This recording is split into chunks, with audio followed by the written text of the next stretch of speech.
nunca fui de acreditar nessas histórias que o pessoal conta nos plantões, sabe? Aqueles relatos de plantonistas antigos, histórias de corredor, vultos, aparelhos que ligam sozinhos. Sempre achei que fosse só o cansaço falando mais alto. Sou médico clínico geral, tenho 45 anos e já vi muita coisa em 20 anos de pronto-socorro. Acostumei com o peso da rotina, a morte deixou de ser algo distante e virou uma presença constante no meu trabalho. Mas o que aconteceu naquela ala de isolamento até hoje me deixa acordado, com medo do que não entendo.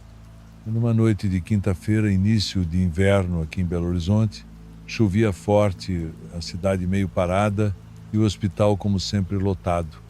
Recebemos um paciente anônimo, encontrado desacordado na rua, sem documento, sem identificação. A ambulância só anotou que o encontraram próximo ao viaduto da Floresta, debaixo de um ponto de ônibus. Tinha escoriações leves, mas o que chamava atenção era o estado de inconsciência profunda. Não havia trauma, pressão normal, exames neurológicos limpos, nenhuma pista. Era como se ele estivesse desligado. Ficou na emergência 2 dias. Quando nenhuma hipótese clínica fez sentido, transferiram para a ala de isolamento, que naquela época ainda funcionava no setor antigo do hospital, um prédio que já deveria ter sido reformado há anos, com corredores estreitos, paredes manchadas de infiltração e aquela luz fluorescente falha que pisca sem ritmo. Era o canto mais esquecido do hospital. Pouca gente gostava de passar por lá. Eu estava de plantão naquela madrugada quando me pediram para avaliar o paciente. O enfermeiro que me chamou parecia desconfortável. Disse que os aparelhos tinham registrado variações de batimento que depois sumiam do nada e que ele próprio ouviu sons vindo do quarto enquanto fazia a ronda. Não levei muita fé, mas fui. Quando entrei, senti uma coisa estranha. Não sei explicar direito. Era como se o ar tivesse pesado, mas não no sentido físico pesado na mente. O silêncio tinha um tipo de ruído abafado e a claridade fraca da lâmpada criava sombras nas bordas das cortinas que davam impressão de movimento. Mas era o meu cérebro cansado, pensei. O paciente seguia desacordado, expressão serena, respiração normal. Peguei a prancheta e comecei a revisar os exames, tentando mais uma vez encontrar alguma hipótese. Foi nesse momento que percebi uma mudança. O eletrocardiograma, que até então mostrava a linha reta da inatividade cerebral, começou a registrar pequenas oscilações, como se algo nele quisesse despertar. Me aproximei atento. Os olhos dele abriram devagar. Mas o que me incomodou de verdade foi o olhar. Não havia surpresa nem confusão. Ele me encarava como quem já sabia exatamente quem eu era, como se estivesse esperando por mim. Falei com calma, perguntei se ele conseguia ouvir, se lembrava de algo. Ele não respondeu. Apenas continuou me olhando com uma expressão vazia e fixa, mas que transmitia intenção. Me arrepiei. Senti uma vontade súbita de sair dali. Quando virei para apertar o botão de chamada da enfermagem, ouvi um som baixo vindo de trás de mim. Era ele. Falava algo num tom abafado, mas as palavras eram confusas, como um idioma que eu não conhecia, ou como se as palavras estivessem embaralhadas. Girei rápido de volta, mas ele já estava deitado novamente, olhos fechados, como se nunca tivesse despertado. O enfermeiro entrou logo depois, assustado com meu chamado. Quando contei, ele empalideceu. Disse que alguns colegas já tinham relatado episódios semelhantes com aquele paciente nas últimas noites, mas não quiseram anotar nada no prontuário por medo de parecer absurdo demais. Alguns falaram em delírio coletivo, outros em brincadeira de mau gosto, mas ninguém tinha coragem de passar muito tempo sozinho ali. As coisas pioraram nas noites seguintes. Vários profissionais passaram a evitar aquela ala. Luzes se apagavam sozinhas, alarmes de monitor soavam e depois silenciavam sem intervenção. Um dos técnicos chegou a pedir transferência de setor depois de jurar ter visto o paciente em pé no meio do quarto, parado, de olhos abertos, sem que o monitor vital acusasse qualquer alteração. Outro relatou sentir como se alguém estivesse ao lado dele, mesmo estando sozinho. Eu não quis acreditar. Me convenci de que era só o desgaste do plantão virando paranoia coletiva, mas no fundo já não tinha certeza de nada. Foi na sexta-feira seguinte que aconteceu o que eu nunca mais consegui esquecer. Estava de plantão novamente e, por volta das 2h30 da manhã, fui chamado porque o monitor indicava ausência de batimentos. Corri até o quarto. Quando entrei, a maca estava vazia, o paciente não estava mais lá, o aparelho seguia ligado, registrando apenas uma linha contínua, as roupas dele ainda estavam sobre a cadeira, a janela estava fechada, a porta trancada por dentro. Ninguém poderia ter entrado ou saído sem ser visto. Acionei a segurança, a direção, os responsáveis pelo plantão, reviraram cada canto do prédio. Nenhuma câmera registrou alguém saindo ou entrando naquele corredor, nenhum indício de fuga, nada. No sistema, a ficha dele permanecia ativa, nenhuma alta registrada, nenhuma transferência, nenhuma notificação de óbito. Oficialmente, aquele paciente nunca saiu do hospital, mas também não estava mais lá, como se tivesse sido apagado. Nos dias seguintes, boatos correram pelo hospital inteiro. Alguns diziam que ele nunca foi um paciente de verdade, que algo se infiltrou ali e se fez passar por uma pessoa. Outros falavam em experiências sobrenaturais ligadas àquele corredor antigo. Eu não sabia o que pensar. Apenas me lembro da sensação sufocante daquela madrugada, do olhar dele fixo em mim e daquela voz sem sentido que até hoje ecoa nos meus pensamentos quando tento dormir. Depois disso, pedi transferência para outro hospital, mudei de bairro.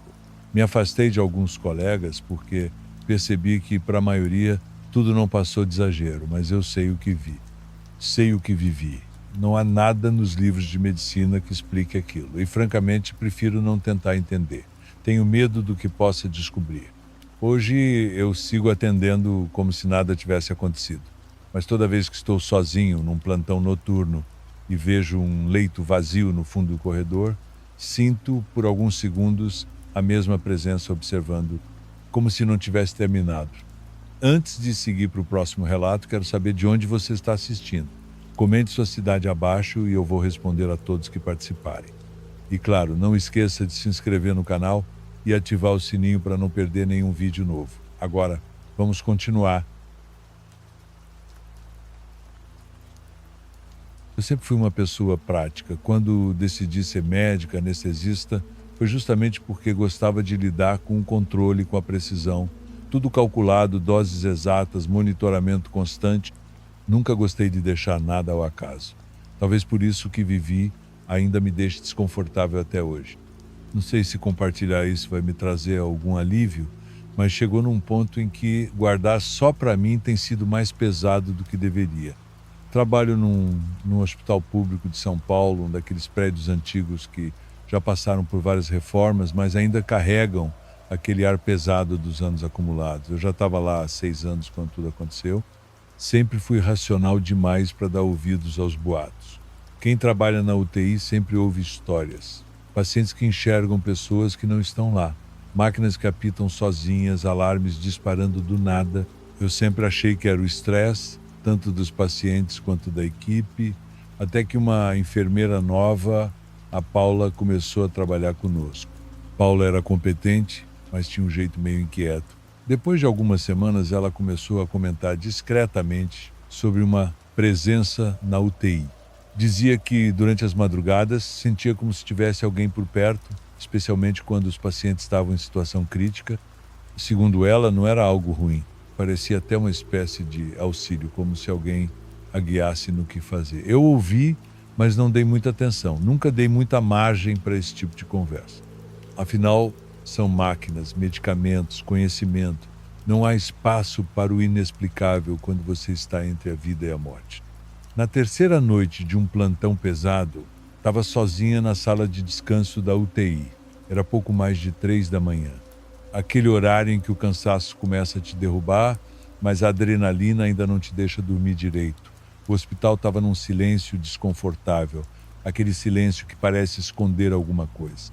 Eu estava deitada na poltrona, revisando mentalmente o estado dos pacientes, quando ouvi passos no corredor. Eram suaves, mas ritmados, como se alguém estivesse se aproximando sem pressa. Me levantei devagar, achando que fosse algum colega, abri a porta e no final do corredor, pouco iluminado, vi uma mulher parada. Ela usava um jaleco branco bem passado e o crachá pendurado no peito, os cabelos castanhos presos num coque simples. O mais estranho era o sorriso calmo que ela me deu assim que nossos olhos se cruzaram. Antes que eu pudesse dizer qualquer coisa, ela virou e entrou na última sala da ala, onde até aquele momento não havia nenhum paciente. Caminhei até lá quase no automático, sem entender. Quando entrei, a sala estava completamente vazia. Nenhum equipamento ligado, nenhuma cama ocupada, apenas o cheiro forte do desinfetante recente. Voltei para a central de enfermagem tentando encontrar alguma lógica para o que vi. Perguntei discretamente para o plantonista se alguém novo estava na ala. Ele só franziu a testa, balançando a cabeça. Aqui não entrou ninguém. No dia seguinte, comentei com Paula. Ela não pareceu surpresa. Na verdade, parecia até aliviada por eu ter presenciado algo. Foi então que ela me contou sobre a história que alguns antigos da equipe conheciam. Anos atrás, uma enfermeira chamada Elisa trabalhava naquela mesma UTI. Durante uma emergência grave, ela tentou desesperadamente salvar um paciente durante um blackout.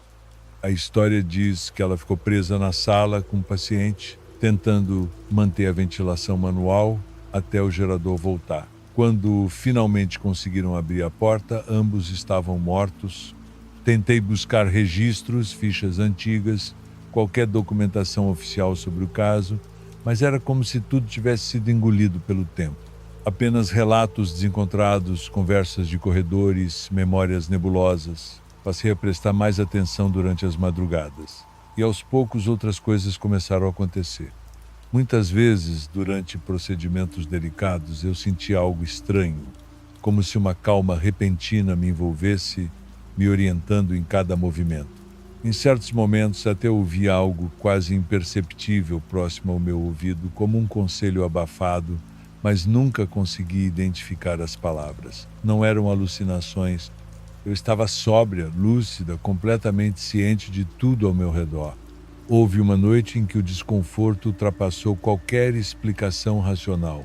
Um paciente em estado gravíssimo estava na sala 3.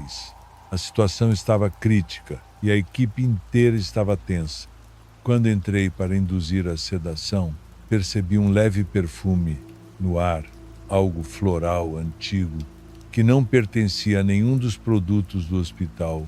Foi então que, na visão periférica, percebi o vulto dela parado ao canto da sala. Não me encarava, apenas observava o procedimento. Meus dedos tremiam, mas ao mesmo tempo sentia uma precisão quase sobrenatural guiando minhas mãos. O procedimento foi um sucesso improvável. O paciente estabilizou contra todas as estatísticas. Por semanas, situações como essa se repetiram. E a cada vez que eu sentia aquela presença, o mesmo aroma surgia como uma marca silenciosa. Passei a ficar obcecada por descobrir mais sobre Elisa. Sonhava com aquele corredor vazio com passos atrás de mim. Por vezes acordava de sobressalto, com a sensação de que alguém tinha acabado de sair do meu quarto. A exaustão mental começou a me consumir. Me afastei de amigos, de família, evitando conversar sobre o que estava acontecendo. Numa das últimas experiências que tive, estava novamente sozinha na sala de descanso, já amanhecendo. O vidro da porta, levemente fosco, mostrava uma sombra parada ali, imóvel. Meu coração disparou. Quando finalmente criei coragem para abrir, não havia ninguém.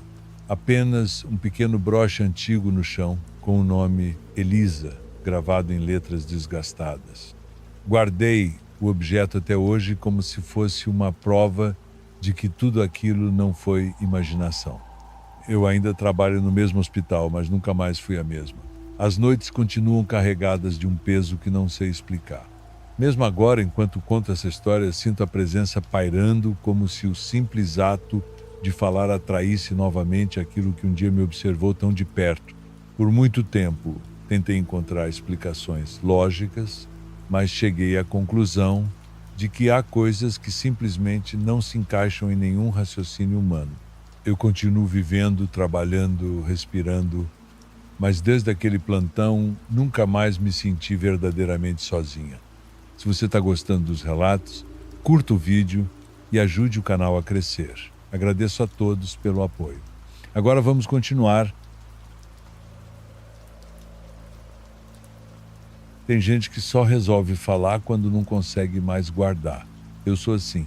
E mesmo agora, escrevendo isso, não sei ao certo o que espero que aconteça. Talvez só dividir, talvez encontrar alguém que já tenha passado por algo parecido, ou talvez eu só esteja tentando organizar tudo que ficou preso na minha cabeça desde aquela época.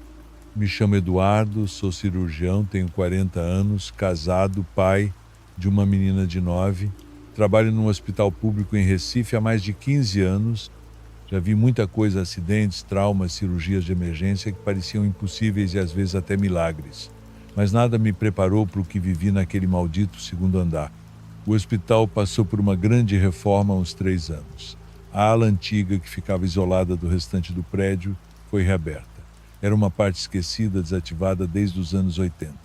Diziam que funcionava como uma área de internação psiquiátrica antes da regulamentação mais rígida. Durante a reforma, alguns trabalhadores encontraram documentos antigos, livros em mau estado, algumas fotos em preto e branco de médicos com trajes de outra época. Um deles trouxe esses materiais até a minha sala, já que sabiam que eu me interessava por história da medicina. Achei curioso, até fascinante. Guardei uma ou duas coisas. Um bloco de anotações, um crachá de metal, só por nostalgia. Esse foi o começo. Não demorou muito para que começassem os comentários. Técnicos que recusavam escalas no segundo andar. Enfermeiras que afirmavam sentir mal-estar sempre que passavam por lá. Uma delas, Regina, chegou a desmaiar na escada. Disse que sentiu uma pressão no peito e uma sensação de que alguém a seguia. Ninguém levava muito a sério. Quando você trabalha com estresse extremo todos os dias, é comum explicar tudo como exaustão, mas então foi a minha vez. Na madrugada de uma quinta-feira, estava revisando prontuários na sala da nova UTI, agora instalada justamente naquela ala reformada. Era por volta das 2. Todos dormiam ou estavam em suas respectivas alas. Eu estava só. O silêncio do hospital à noite tem um peso específico, não é apenas ausência de som, é um tipo de pausa incômoda. Ouvi passos atrás de mim, suaves, mas determinados. Virei, esperando ver algum técnico ou talvez um paciente fora de lugar. Mas o corredor estava vazio. Voltei para o que fazia, mas os passos voltaram, desta vez mais próximos. Quando virei de novo, não havia ninguém, mas senti algo diferente. Uma espécie de mudança no ar, como se o espaço ao meu redor tivesse perdido temperatura. Minutos depois, enquanto fazia uma anotação, senti uma pressão sobre o ombro esquerdo. Não foi imaginação, não foi psicológico, foi o toque de uma mão, rápido, firme. Me levantei de supetão e revirei tudo à minha volta até abrir as portas de depósito e armários. Nada, nem mesmo o som de uma maçaneta se mexendo. O hospital dormia, menos eu. Nos dias seguintes, evitei aquele andar durante a madrugada, mas aquilo parecia me seguir.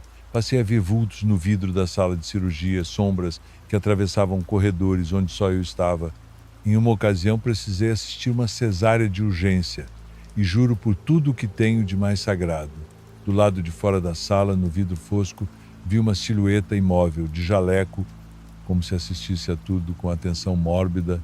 Perguntei à equipe depois quem era o observador. Disseram que ninguém estava ali. O vigia do plantão confirmou que ninguém entrou naquele setor durante aquele horário. Minha esposa começou a notar minha mudança. Disse que eu estava mais introspectivo, mais distante, dormindo pouco. Eu não sabia como explicar. Até que um dia minha filha, completamente alheia a tudo, me visitou no hospital. Enquanto esperava no corredor, me perguntou: "Pai, é verdade que aqui tem médicos fantasmas?" A moça da limpeza me contou. Fiquei mudo. Não sabia se ria ou se tremia. Ela não tinha como saber de nada. Aos poucos, comecei a conversar com funcionários mais antigos. Uma técnica da radiologia já aposentada disse que o segundo andar sempre foi diferente.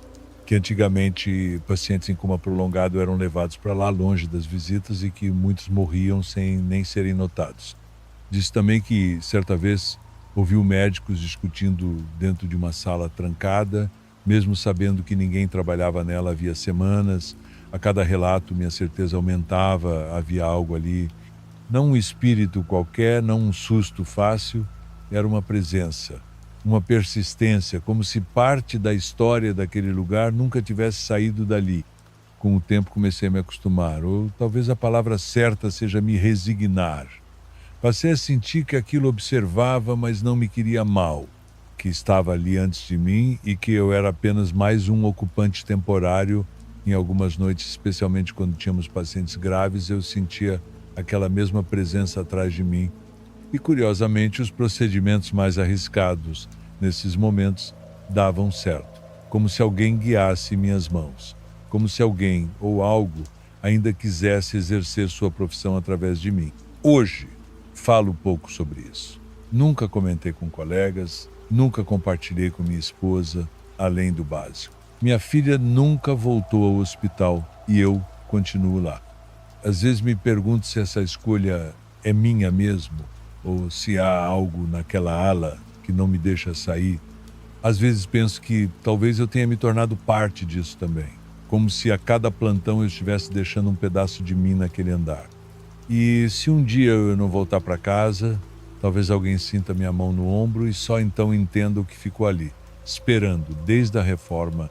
Se isso tudo faz sentido para você, ótimo, mas se não fizer, não tem problema, porque o mais assustador mesmo é que para mim faz. E cada vez mais, se você está gostando dos relatos, depois dá uma olhada na descrição, tem uma playlist completa de relatos para maratonar. Agora sim, vamos seguir para o próximo relato. Eu nunca fui do tipo que acreditava nesse tipo de coisa. Cresci em um lar cético, meu pai era professor de física, minha mãe enfermeira do SUS por mais de 30 anos. Tudo sempre teve que ter uma explicação: pressão, estresse, fadiga, padrões neurológicos. Talvez por isso eu tenha demorado tanto para admitir que o que vivi naquele plantão foi real. Meu nome é Mariana, tenho 29 anos, sou residente de clínica médica no Hospital Público de Curitiba. Estou mandando esse relato agora, é porque já faz quase 2 anos desde aquela noite, e mesmo com o tempo passando, eu continuo acordando do mesmo jeito, suada, com o coração disparado e aquela presença que não tem rosto, grudada na minha memória como o cheiro de sangue seco na roupa. Era um domingo de chuva, começo de maio. O hospital estava num ritmo lento até umas 9 da noite, quando começou a entrar um paciente atrás do outro, batida de moto, queda de telhado, AVC. No meio da correria, fui chamada para ajudar numa parada cardiorrespiratória. Homem de 56 anos, histórico de etilismo, veio transferido de uma UPA. Fizemos de tudo. Reanimamos por quase meia hora, mas ele não voltou. Na sala, depois que desligaram o monitor e tiraram as luvas, o silêncio ficou estranho. Parecia mais pesado do que deveria ser, como se tivesse alguém ali além de nós. Não falei nada.